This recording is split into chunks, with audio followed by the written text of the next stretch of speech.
নমস্কার বন্ধুরা, গোপলু কিচেনে আপনাদের সবাইকে স্বাগত জানাই। আজকে আমি বানাবো মটনের একটি সম্পূর্ণ আলাদা রেসিপি, শাহি মুগলাই মটন গ্রেভি। বাড়িতে অতিথি আসলে এই রেসিপিটা পরিবেশন করতে পারেন।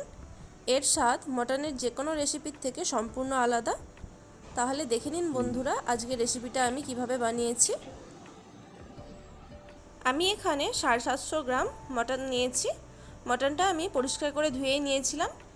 এবার ম্যারিনেট করার জন্য ওর মধ্যে 1 টিস্পুন রসুন বাটা, 1 টিস্পুন আদা বাটা, 1 টিস্পুন জিরে গুঁড়ো, 1.5 টিস্পুন ধনে গুঁড়ো, হাফ টিস্পুনের মতো হলুদ গুঁড়ো, 1 টিস্পুন লবণ, 1 টিস্পুন ক্রাশ করা গোলমরিচ, 1 টিস্পুন মিট মশলা আর 2 টিস্পুনের মতো কুকিং অয়েল দিয়ে ভালো করে মিশিয়ে নেব।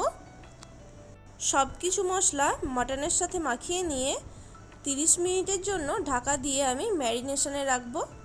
আপনারা চাইলে আরও কিছুক্ষণ ম্যারিনেশনে রাখতে পারেন, তাহলে মাংসের টেস্টটা আরও ভালো হবে।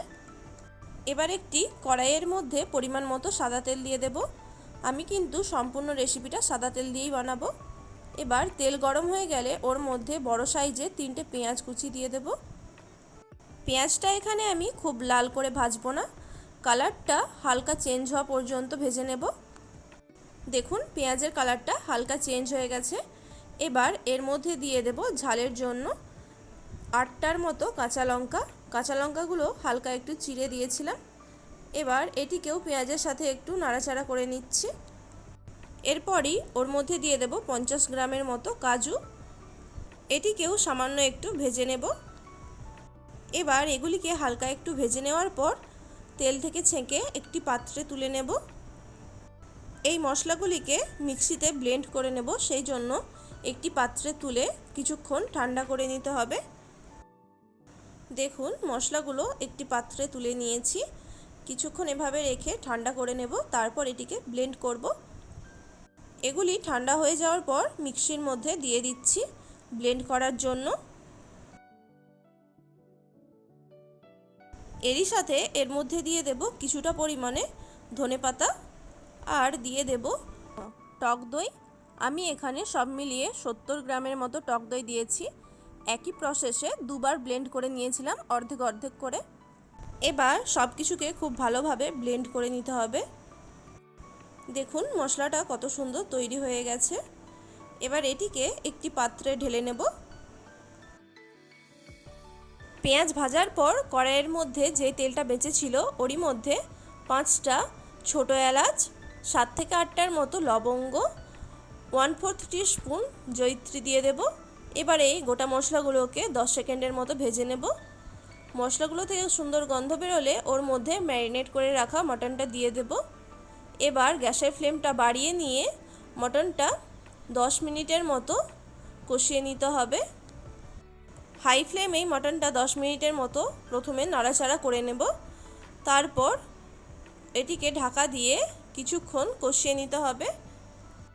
আমি এখানে 2 থেকে 3 বারের মতো ঢাকা দিয়ে দিয়ে মটনটা কিছুটা রান্না করে নিচ্ছি, যাতে মশলাগুলোর কাঁচা ভাবটা না থাকে।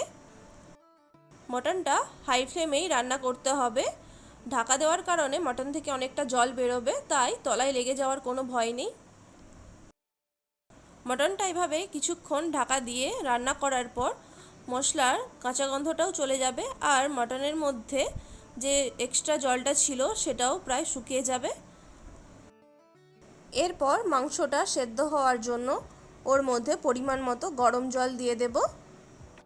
আপনারা চাইলে মাংসটা সেদ্ধ করার জন্য প্রেসার কুকারেরও ব্যবহার করতে পারেন, তবে আমি কড়াইয়ের মধ্যেই মাংসটা সেদ্ধ করে নেব।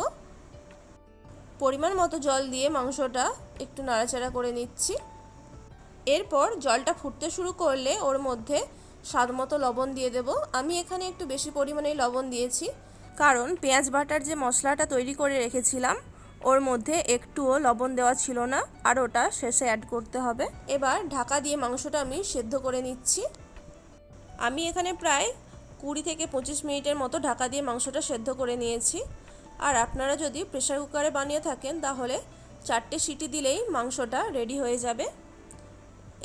এরপর মাংসটা সেদ্ধ হয়ে গেলে ওর মধ্যে যেই মশলাটা বেটে রেখেছিলাম সেটিকে এবার দিয়ে দেব। বেটে রাখা মশলাটা ওর মধ্যে দিয়ে ভালোভাবে মিশিয়ে নেব। মশলাটা দিয়ে আবার 5 মিনিটের মতো আমি রান্না করে নেব। দেখতেই পাচ্ছেন বন্ধুরা, গ্রেভির কালারটা এখনই কতটা সুন্দর এসে গেছে। গ্যাসের ফ্লেমটা লো টু মিডিয়ামে রেখে আরও 5 মিনিটের মতো মাংসটা রান্না করে নিতে হবে। মশলাটার যে কাঁচা ভাব আছে সেটাও চলে যাবে। মাংসটা পুরোপুরি রান্নার জন্য আমি ঢাকা দিয়ে দিচ্ছি। 5 মিনিট পর ঢাকা খুলে নিয়েছি। দেখতেই পাচ্ছেন গ্রেভির টেক্সচারটা কতটা সুন্দর এসে গেছে। ঢাকা খুলে নিয়ে একটু নাড়াচাড়া করে নিচ্ছি। মাংসটা এবার কিন্তু খুব ভালো মতো সেদ্ধ হয়ে গেছে।